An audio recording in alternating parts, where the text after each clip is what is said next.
Morjesta, morjesta ja tervetuloa tämän Solakan V-login kyytiin. Tämä on numero 2. Mä en tosiaan tätä V-logia heti aloittanut, kun perustin Solakan ihan johtuen siitä, että kivempi ensin vähän sitä tekstimassaa tuottaa ja sitten mennään näihin videoihin, vaikka videot toki on sitä mun ydinosaamista ja ydinsisältöä ollut jo yli 20 vuotta. Tänään kävin vaalla, on siis maanantai, tällä kertaa 8. syyskuuta arvovuonna 2025. Ja valitettavasti vaaka näytti enemmän kuin viime viikolla, jos nyt oikein muistan, mutta se näytti kumminkin 123,1 ja alimmillaan ollaan oltu siellä 122,5 kantturoissa. Eihän se ole paljon, 600 grammaa ja monenlaiset tekijät voi siihen vaikuttaa, mutta vähän se tietysti niin kuin kyrsi, että syö tasaiseen tahtiin 3 kertaa vuorokaudessa. Lopetan useampina päivinä kello 18, eli viimeinen ateria silloin. Joinakin päivillä tällä viikolla on ollut 19, muun muassa maanantaina viikko sitten, tai oli siis viikko sitten. Ja se johtuu se maanantai vähän myöhempi syöminen siitä, että mulla on 21.30,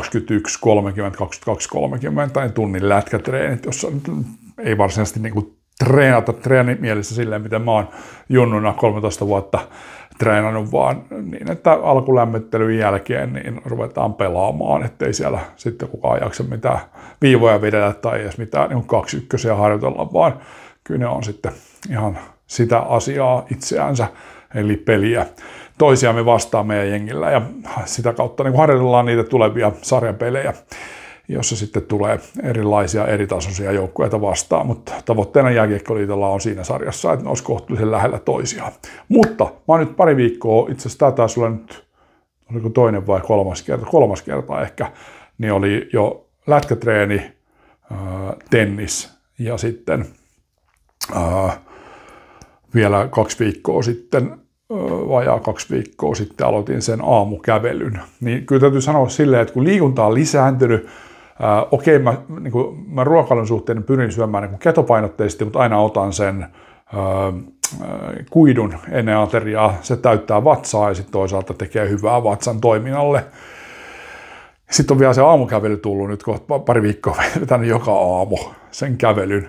Itse asiassa olisiko se ollut just, että nyt oli tänään tuli se 2 viikkoa. Eli lisää liikuntaa, lisää urheilua ja silti niin kuin paino pysyy samana, niin onhan se niin kuin todella kypsää touhua, jos suoraan sanoo. Ja näähän on niitä hetkiä, nyt ajatellaan, että mä oon nyt sen 7 viikkoa vetänyt tällä uudella tavalla elää. Eli 3 ateriaa, ei mitään snackingia, eli ei mitään välipaloja, niin 3 aterian lisäksi, vaan aamupala, lounas ja päivällinen, ja sitten ilta ja yö syömättä.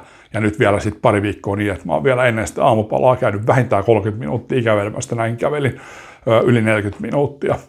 Niin sitten paino pysyy samassa, kun verrataan siihen vanhaan, että aika paljon tuli syötyä makeita ja makeita juttuja. Jäätelö oli mun suurta herkkua, joskus vähän suklaata, sitten jotain turhinpippureja tämmöisiä. Ja sitten joskus jotain kesällä tuli jo vedettyä vähän pullavaa, mutta maltillisesti sen kanssa, kun ei nyt ole mikään hirveä pullahiiri, mutta kumminkin niin kuin aika vapaasti. No sellainen oli paino ja sen näköinen oli mieskin. Ja sitten söin myöhään ja usein vielä sitten niin kuin hyvin lähellä sitä nukkumaan menoa.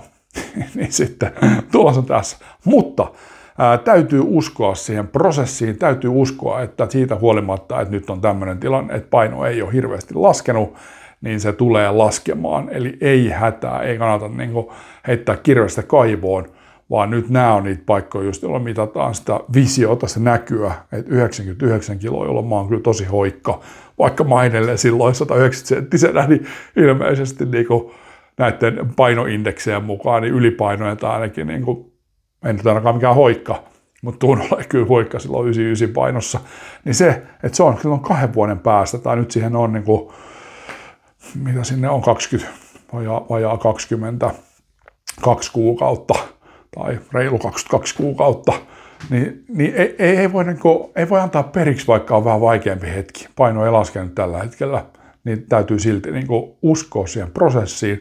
Se on täysin alussa. Vuoden päästä on ihan eri tilanne. Niin tämä on niin kuin se malli, millä pitää mennä eteenpäin. Tätä niin kuin pumppaan itselleni sitä visiota siitä, että painan se 99 kiloa, vedän tämän hankkeen loppuun. Ja sitten se toinen visio ja näkymä on se, että tämä on se tapa niin kuin elää tästä eteenpäin, että se ei tule niin kuin muuttuu ikinä tämän elämän aikana. Että se on se 3 ateriaa, aamupala, lounas, päivällinen ja sitten lyödään se syöminen kiinni ja sitten vasta seuraavana aamuna aamupalan kanssa palataan asiaan. Ja sitten vielä se, että nämä normaalit liikunnat, tennistä, lätkää talvella, jonkun verran tennistä myös kesällä ja sitten niin kuin vähintään se 3 kertaa viikossa kuntosalilla ja vähintään 1 hiittitreeni silloin, kun ei lätkää tai tennistä syystä tai toista ole, niin silloin 2 hiittitreeniä ja sitten joka aamu vähintään 30 minuuttia kävelyä. Siinä on aika hyvä kattaus niillä, kun menee ja jatkaa tällä ruokavalion tyylillä ja ketopainotteisesti, muistaan kumminkin kuidun, niin ihan saletisti se alkaa se paino taas tippumaan. Nyt on vaan tämmöinen vähän vaikeampi vaihe, syystä tai toista se ei tipu, ei ole nyt pari viikkoa käytännössä tippunut, mutta kyllä se vielä alkaa tippumaan.